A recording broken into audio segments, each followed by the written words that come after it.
Baba yetu uliye mbinguni, jina lako na litukuzwe, ufalme wako uje kwetu, mapenzi yako yatimizwe, yanayotendeka duniani na yatendeke mbinguni.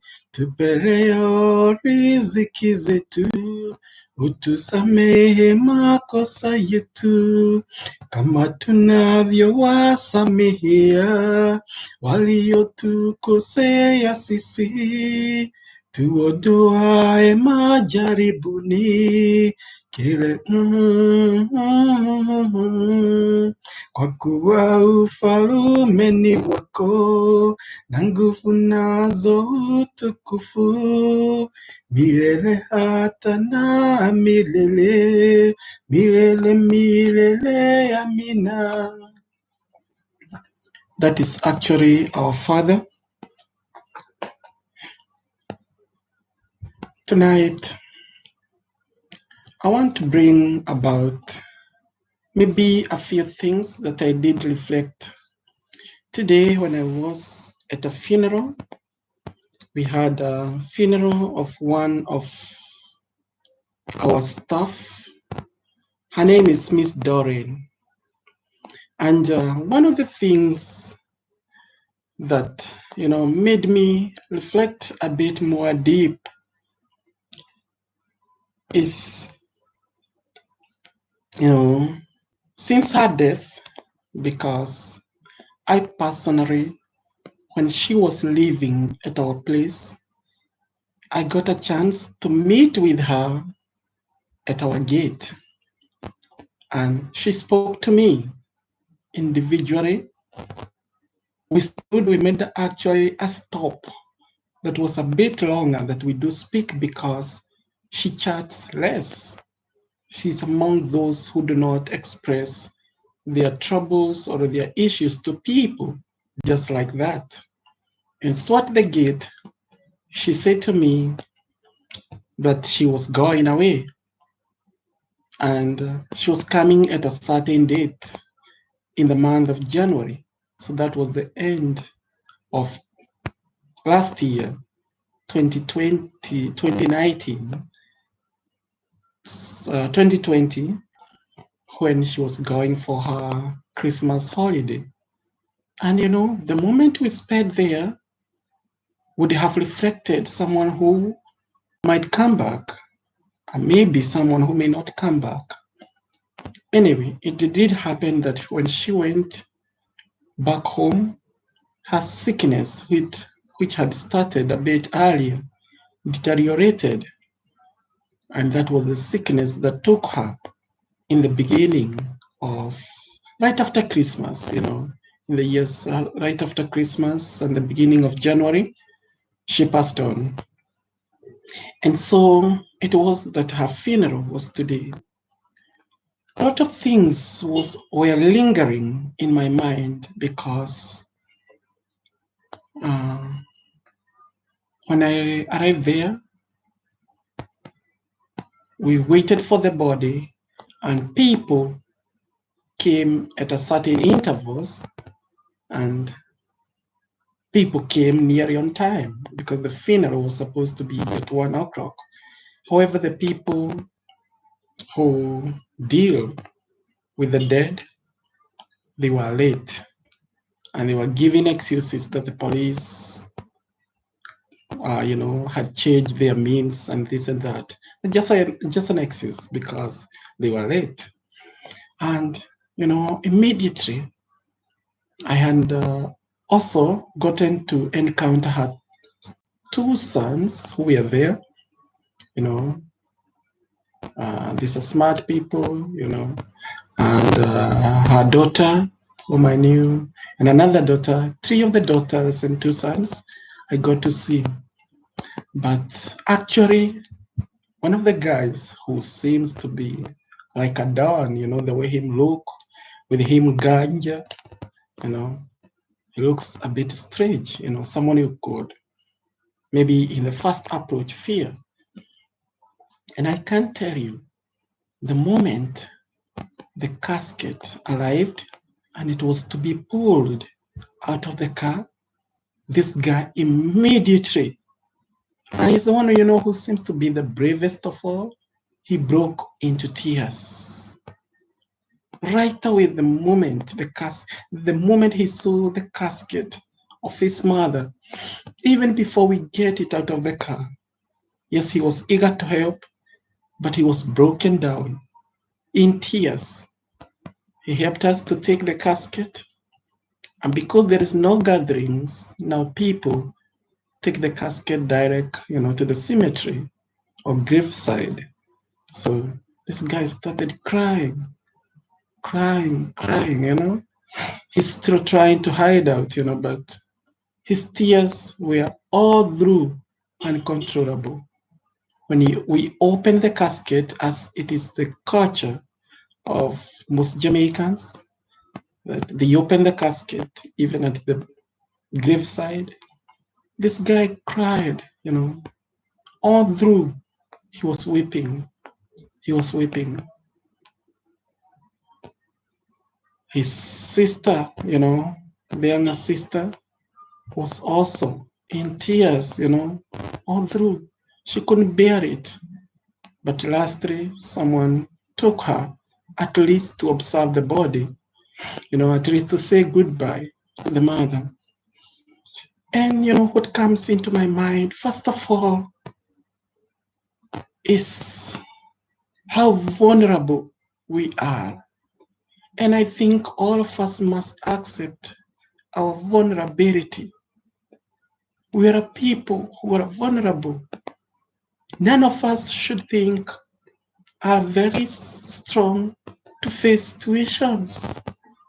If a man like this, and even the other guys, were shedding their tears, they were crying, and these are persons you would consider so strong, but they really look like dons, then that tells me that in us, there is something that a human person possesses.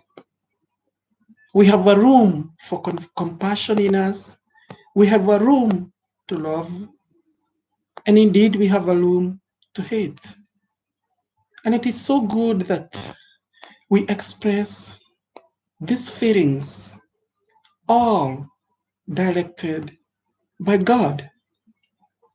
It is good that we allow these feelings to be monitored by persons of experience. Because if we do not allow this, there can be a lot of consequences, a lot of results. Just today, before I came to make this video, and not a long time, I was looking at a situation whereby a woman of 3 children throws herself in one of the African countries into a dam, one of the man-made, I think a man-made dam, and it is said she had just left from her husband's territory, returned back to her mother's house, and she continues to crave into depression. But people realized, however, they really didn't have means to help her. Of course, it seems like her heart was closed because she went this evening and she left her mother and said, just a normal goodbye. She went and sat beside the dam, and I think she had a lot of time of contemplation, whereby somehow if she found someone who would grab her, somehow her life would have been saved. But let's say one man passed by her, and this man asked her, "Are you okay? Is there anything we can talk about?" And she said that she was okay. And so this man went on his way. And when he returned back, he found her still seated on the shore of the dam. And she said she was okay. So the man went away. And it was just only in the evening, the woman who sits, who is neighboring to this dam, had the cry. The cry she had was like of a big child. And then she presumed maybe the children are praying and this and that. Yep. Then it was later on that when she's about to go to bed, that she had the cry of a young child, this little baby. And that was when she came, that she walked. This is a brave woman, is a hero. She walked to the shore of the dam and she saw a child at the end of the dam. She saw her hand was up and I think the leg was up. So she was able to pull this child and rescue this child, the youngest. And she was able to call out people for help, rush to emergency, and the child is safe. And one of them who was at school is safe. These situations continue to happen. Most people are losing their hope, but there is always hope in God. And you know, at this funeral, I was asking myself, when I meet these families, what can I tell them? What can I say to them? I didn't have much, but getting a little opportunity, maybe to say a prayer to them. My prayer was that, they remain united. Because when there is unity, it's easier to win our feelings that aren't in accordance with God's will, that aren't in accordance with our human person. Because our human person is to be healers, is to solve out problems than creating greater problems where there are problems. And yes, indeed, there are problems that we can solve, and there are problems that we might not solve, especially those of death, because many times we wish that people live, but it don't always happen that people will always live. Sometimes we lose people, and we lose people who are close and dearly to our hearts. And I was reflecting when I see this guy crying. I was saying to myself, his name is Kemal. And I was saying to myself, it is really hard, to lose a mother. It is so hard. And I'm sure many things are clinging to his mind. In the story, his mother was said to be one who actually never smiled, which is true. I used to ask myself, this woman appears to be very ugly, only until when she opened her heart to us, and I became familiar with her, that I would give her things, little things that I found, that were extras we had. I would share with her, when she came to clean up at our house, because she was so silent, and she takes even what you gives her in simplicity, and she also takes it in a very humble manner, and she was very appreciative. And so I felt that it is important that when people also live around you, that you have a heart of appreciation, because when you appreciate their presence, somehow our God is pleased with that. And somehow it is also important because you can never appreciate people when they are dead. And that was one of the things that I felt being proud of. When I used to find this woman right at our gate waiting for the bus to go to her home is at a place called Bolbe. I would get my extra $100 or $200 that I had, and I would just give it to her. I remember when she came from the hospital, right from the hospital, she was a bit weak. She continued to get weaker because they said the pain was passing through her chest. And even sometimes she would shed tears because of the pain. So I found her at our house and she was seated at the back of our house. There is a little veranda, and this lady seemed like overtired and exhausted. And I went into my room. There was a little snack. We call them water crackers. These are biscuits that have no sweetness in them. They're not sweetened. They're just made of water, maybe, and flour. And I had a juice that was also not a soda, because I was also fearing, since it was diabetes, and it is easily that people don't observe the diet here. Not because they really don't want, but as you know, poor people struggle, to fight out with their diet. And I gave to her, and something came to my mind that, this lady has no otherwise, and she still want to serve because money is needful, even at this time of COVID-19. What am I trying to express by narrating this story? There is always an opportunity to solve problems. When you are into the depths of your mourning, I was praying for these people that, seek for help, seek for help. Seek for help. The first help you can seek is from each other. When you live as a family, born together, abide with your family, you're going to overcome a lot of issues that affect so many people.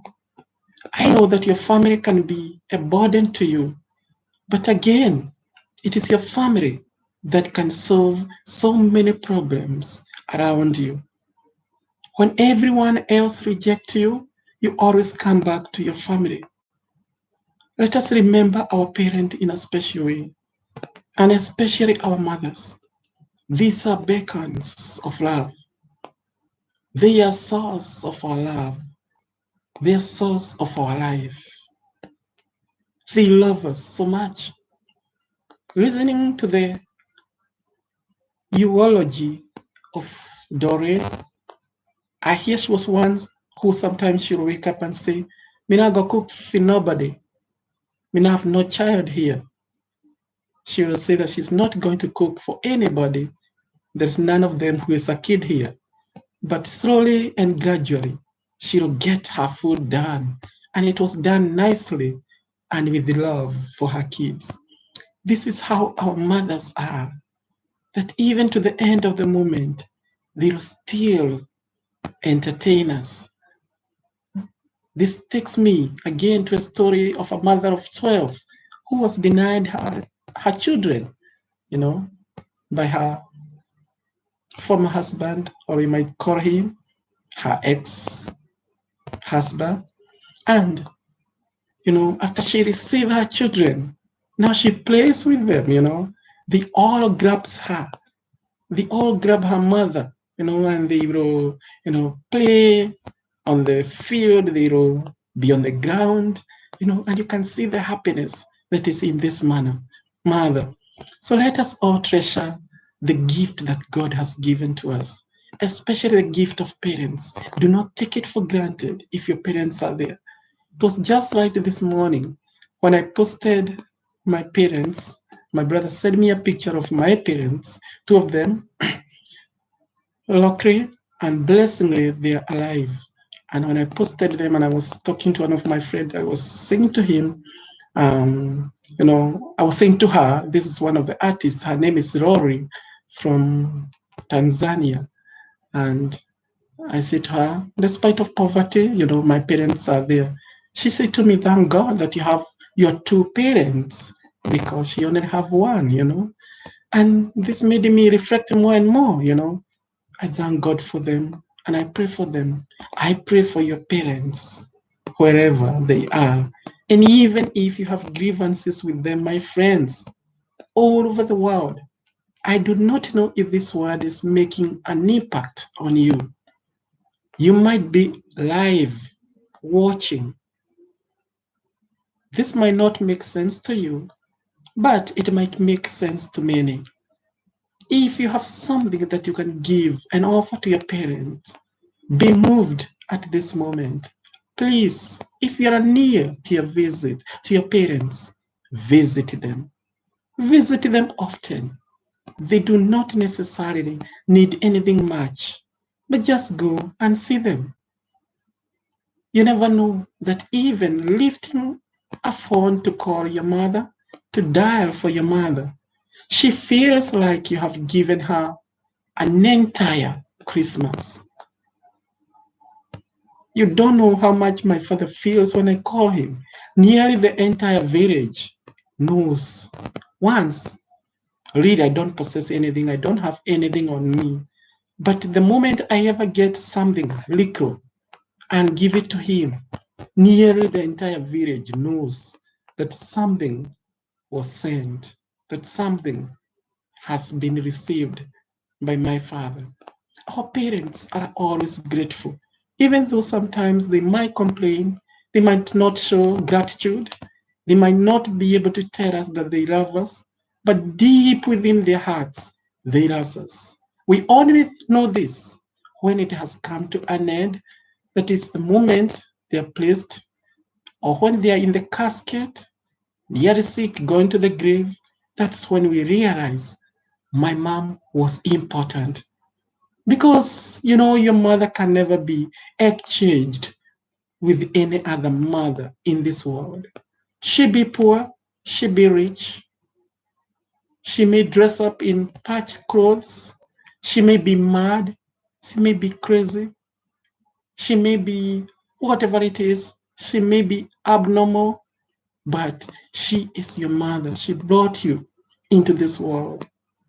How many people celebrate, and every celebration they remember their parents? I have this one of my friends, artist from Kenya. His name is Bahati, and every time he posts, I wish I had a mother. I wish I grew up with a father, so that they could enjoy the benefits that I get from my singing, from my being an artist. you know. And when you see him like that, appreciating his wife, who somehow he feels replaces a bit of his mother, a bit of his father, you feel it. And so, my dear friends, I know you have not gotten an opportunity, perhaps, to respond there or to ask any question, even though there was a space, there was a vacancy for you. And if you feel that you can ask any questions, it is good. We can exchange our ideas. And if not so, if you feel that you're comfortable, you can always follow me on my YouTube. My YouTube is Patrick Muchiri. And I always come here, even though I have been away since the new year begins. I have been reflecting quite a number of things, trying to maybe ponder more than and talk less. I've not been online because I have been, reflecting. I've been also undergoing great difficulties, and you know, luckily I have been able to offer it to the Lord, and having good friends, close friends, whom sometimes, I talk to, and gradually we are able to solve out these problems, because there is always an angel. Do not ignore all the people. Sometimes the angel who comes to you is just the people that you don't value in your life. Sometimes it's a poor man that you find in the ghetto, in the street, a man who is hungry, who has no bread, who has no food, and just by, giving you $100, or maybe feeding that person with a piece of maybe banana, with a piece of bread, you feel that your whole world has changed, have been reversed.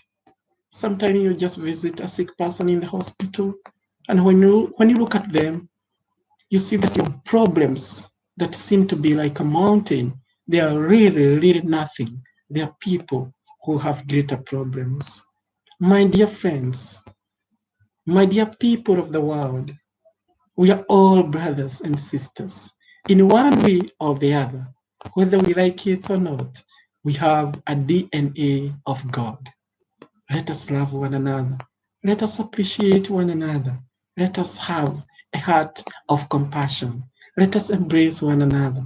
Let us appreciate each other when we live. Let us not wait to that very moment when we see each other now again in a casket, when we cannot say to each other, I love you, when we cannot appreciate each other or even walk with each other. This is the time, this is the moment. Guys, I love you. I love the Lord, and I know that God loves you all. If if we respond and act in accordance with His will. Enjoy. Remember to subscribe. Remember to share.